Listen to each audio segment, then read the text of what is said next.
Je suis Pierre Corré, je suis réalisateur du film Sahara. Moi, je suis venu à l'animation un peu par hasard parce que je suis un autodidacte de tout. En fait, j'écrivais pour de la publicité, donc j'étais concepteur-rédacteur dans une agence de publicité. Je me suis rapproché d'un studio d'animation qui s'appelle La Station Animation, qui était un jeune studio qui était en plein développement et qui a fonctionné avec mes envies. On a commencé à développer des petits courts-métrages, puis des séries format plus ou moins long. D'abord des séries de 1 minute, puis des séries de 3 minutes, pour arriver à des grosses séries qu'on a commencé à vendre à des chaînes de télévision.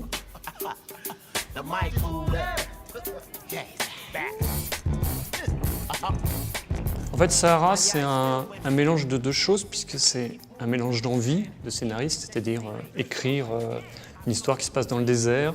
J'ai beaucoup tourné dans le désert, et c'est vrai que c'est un décor que j'aime beaucoup, qui est très épique, graphique, ce qui est important en animation, avec des personnages qu'on n'avait jamais vus dans des rôles de héros. C'est-à-dire que j'avais vraiment envie de travailler avec des anti-héros, qui sont des serpents, des scorpions, des mygales, enfin toutes les sales bestioles du désert. Plutôt que de faire un film avec des petits chats, des lapins ou des pandas, j'avais envie de me dire, tiens, eux, c'est un animal qui déclenche souvent de la haine, de la phobie, etc. Je me dis, je voudrais qu'on les aime. Mon désir d'écriture et désir de production s'est mélangé, ce qui fait qu'après, c'est un film d'aventure, de comédie d'aventure, donc il est épique, il se passe plein de choses, on traverse plein d'univers, c'est un road movie à travers le désert.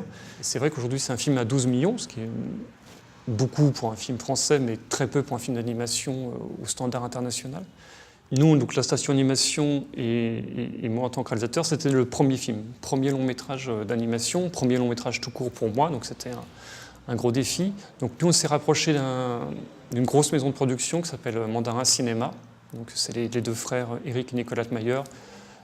Ils ont 20 ans de métier, ils tournent 2 à 3 films par an, ils sont très reconnus dans le métier.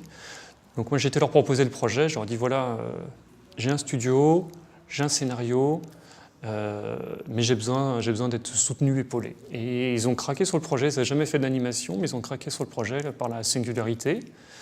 Après, ils m'ont mis une bonne petite pression à l'écriture, on a beaucoup réécrit ensemble, enfin, ils m'ont beaucoup donné d'indications. On a fait 14 versions du scénario, pour être précis, plus d'1 an d'écriture. Et après, c'était leur force de conviction et de crédibilité qui fait qu'assez vite, on a eu des portes s'ouvrir et des gens s'intéresser au projet. Je ne suis pas petit et on n'est pas mignon. On a la chance d'être un peu dans l'âge d'or de l'animation. On sent que les gens ont envie d'en voir, ils sont cultivés sur le sujet, enfin, ils connaissent plein de films de plein de pays, ils connaissent l'animation japonaise, ils connaissent l'animation américaine évidemment, mais aussi des pays émergents.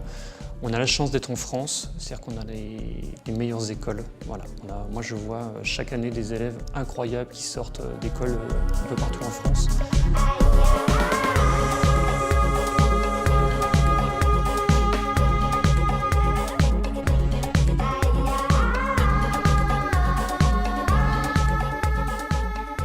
Moi, je voudrais vraiment que nos amis, les partenaires financiers, les distributeurs, les régions continuent à soutenir comme ils le font l'animation, parce qu'on peut être vraiment les meilleurs, quoi. Voilà. Donc ça, c'est un vrai plaisir.